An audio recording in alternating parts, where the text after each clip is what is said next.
Everybody, this is a really difficult video to make, but it's really important. It's about battered women, and there's battered men, and so it can probably benefit anybody.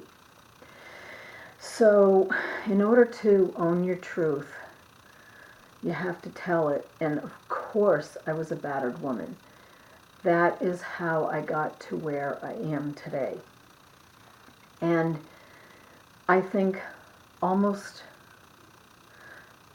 I want to say 80% or more of the people I've ever met and know have been battered in some form or another. And being battered does not mean you were hit and black and blue and, someone choking you. It means that there were people emotionally controlling your life and your mind. Because that's just what was done for centuries. And it just kept repeating itself through the decades and through the generations. And when you don't know any better, you don't know how to live better. And when I was trying to heal from my abuse, there was 1 or 2 books of how to help. And there were 1 or 2 therapists. And now it's this entire generation gets to talk about their abuse, which we couldn't. So you have more time to heal. And healing is not an easy journey. But to be battered is very, very common. And one of the things I want to advise everybody is tell very few people. Because when you're trying to tell somebody about your abuse, chances are they're being abused too, in some way. So when you tell them, they can turn on you because they don't want to face their abuse. So they're afraid when you reveal yours and that you get it and and they still want to live in the way that they're living. And this happened to me when I was trying to heal. I ended up telling someone that I thought was a best friend, and it turns out she was being abused too. But she wasn't ready to face it, so she betrayed me and ran away from me without even telling me why. And it was almost 15 years later that I learned what happened. And it hurt me to lose her because she was the one that I trusted and told. So I want to advise everybody to be really, really, really careful when you try to talk about what's happening. A lot of this is a solo journey. And that means you heal yourself, you read books, you watch videos, and you learn your own truth. But you don't go running around the office. You don't all necessarily tell relatives and friends, because that is going to work against you and reaffirm the brokenness. If you really, really want to get better, you learn to just go. Now, my ex-husband came from physical abuse like I don't even know how to process, because in his life, his father was brutally abusive to the children, all of them, men or women. He was physically violent, he choked them, scared them, and then he would make it up with all this love and apology. And so when I got married, what do you think happened? He did it. He would apologize and make up and had all this love and charm, and then this anger that I didn't even know where to put in the planet. It was so big. And he was so controlling. So we went to counseling, and the one blessing that I had that not everybody has is that he loved me enough to go try to get better. And he got better enough to survive in our marriage. But because he never wanted to finish fixing himself, and I left him, when we left, and I went and kept getting better and better and better. He just reverted back to himself, very verbally abusive and controlling and ridiculous, and just pounding every day on the anger that's in him and like looking for a victim to explode on. And just so everybody knows that when he stopped being any kind of abusive to me, I thought he was all better, and he was just taking it out on somebody else. And I never knew that until our divorce. So when people don't want to fix the hole in their soul and get to the bottom of the pain, they keep playing it again and again. But being battered is a condition, and it's debilitating, and you want the dream and the fairy tale, and you love this person so much for their good side and their story and their apology, and when they're broken and they cry and they say I'm sorry, that you want to believe in that part of them, and then you don't even know how to process and handle the other part of them that's violent. And you have to work really, really hard to make yourself whole, because our job is not to fix them. Our job is not to be able to tolerate the bad to get the benefit of the good. And everybody that has been broken by a toxic parent does not have the right to then become a batterer in life, but they do. And they do it in the millions of men, and they do it in women. And so we have a nation that loves to stay in denial because the majority of people don't want to face where their abuse comes from. And they then just live their entire life finding some outlet, whether it's work, a friend, anybody they can betray for the betrayal that was done to them. For people that choose to do the work and to heal, my story is this: you can't fix anything until you fix yourself. And when you're broken and battered, the hardest things to face is how you got to be with a person that does batter, because then you face your own parents' issues, and then how to value yourself enough to be able to leave someone abusive. Because if they don't have a will that's stronger than their addiction to abuse, they aren't going to get better, and they don't want to. And when I see what my ex-husband became, he just reverted back to being a batterer.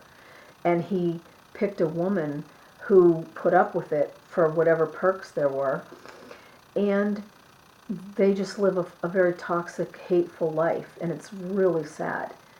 But I deserved to have a break, and I thought he would fix himself and stay that way, but he only did it long enough for us to stay married.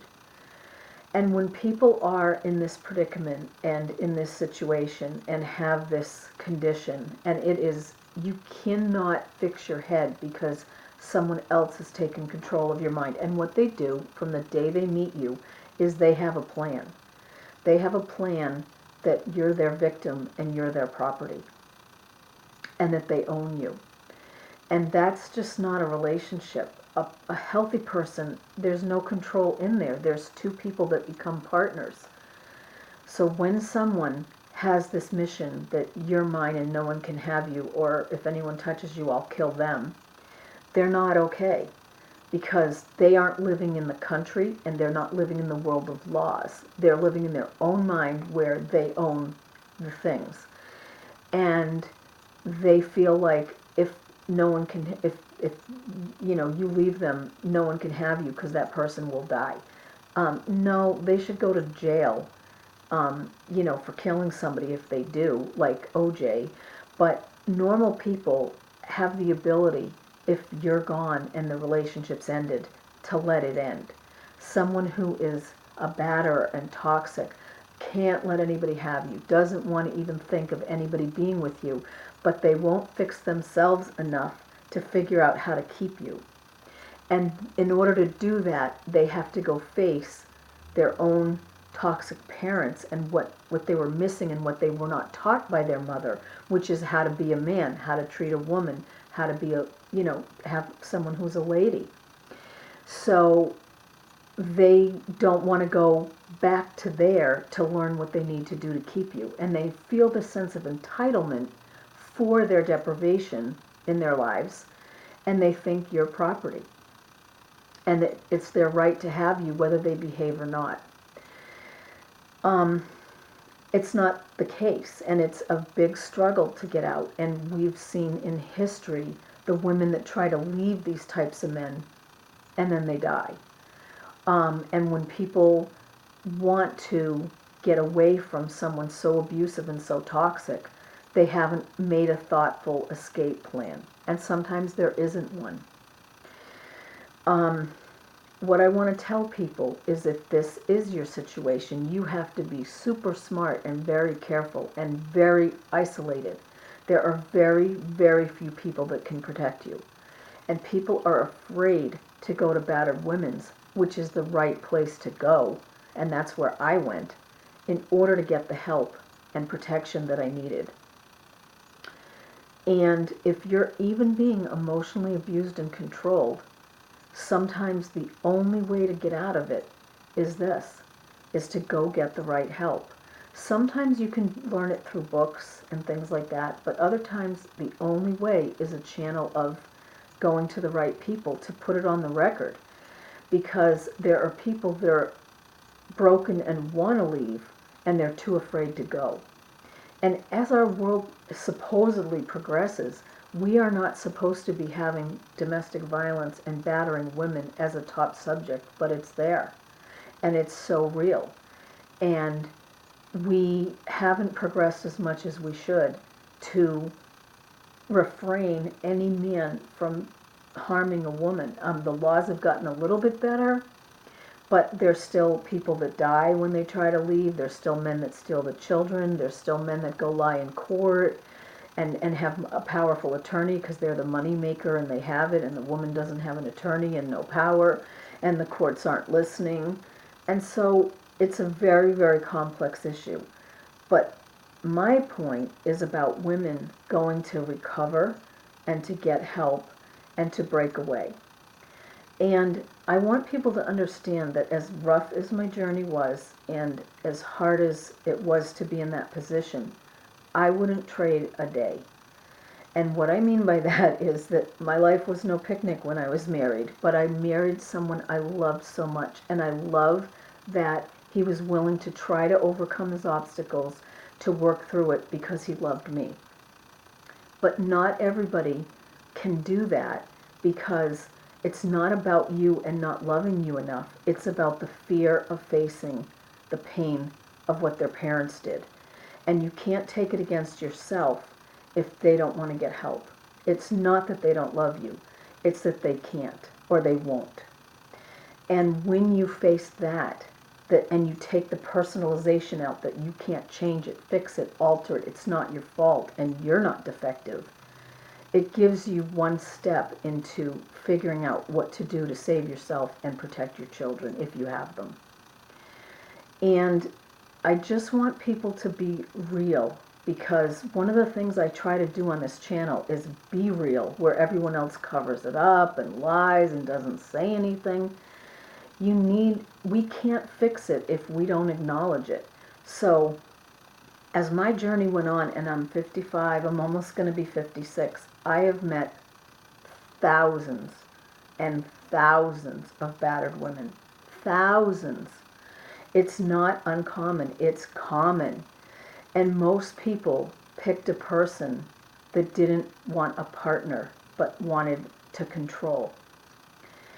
And there's different levels of it, so that some of it's not dangerous, but some of it's just not healthy either. And even in that makes them a battered woman, because they're not living the potential to which they have. They're living under someone's control and not even becoming or being able to do everything they want to do. And so not every person is going to have scars and bruises, but they're going to be not the best that they know how to be, because someone's telling them what they can and cannot do, and controlling them by time, and if you're late, and I won't give sex with you, and the kids will this, and blah, blah, blah, blah, whatever. So that's the high divorce rate, that's all the different statistics that we have. But the secret and the thing that you need to tell yourself is to heal yourself on your own. The best book I ever read is the book called Toxic Parents. It helped me so much.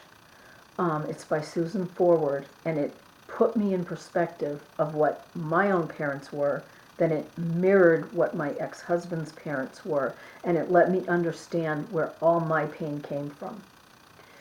And then I found other things all by myself, and I went to battered women's, and I went to regular therapy. But I read the books and did the work. And not doing that would have never led me to this position where I can help people heal themselves and move forward. And so for that, I say I wouldn't change a day. I got a lot out of my marriage. It was a wonderful chapter. But I'm glad I'm divorced, and I wouldn't want it. I had to carry him. I would have had to keep him up with me on all the things that I'm doing and learning and growing, because he never would have done it on his own. And I just got tired of it. I got tired of trying to make him okay. It was more important for me to make myself okay. And out of the blue, when I didn't even plan, I met someone else that was okay already, and I didn't have to do all that work. And, you know, I will always be thankful that I married the person that I loved, and that it lasted as it did. But the best thing for me is that I don't have any person in my life anymore, ever, that has tried to control me or abuse me or do anything. And that's because during the course of my marriage, I did all that work to learn what to have and what not to have in my life. And I need for everybody to know that you don't have to repeat your history. You don't have to stay broken.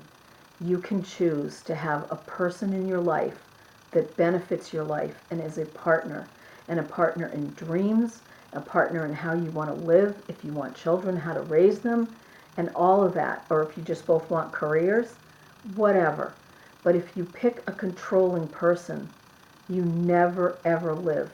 You are just a version of your upbringing, and you never get to see who you really are, because you're broken by a condition where your mental state is that someone else knows how to make you feel like you can only function when you hear what they want instead of what you want.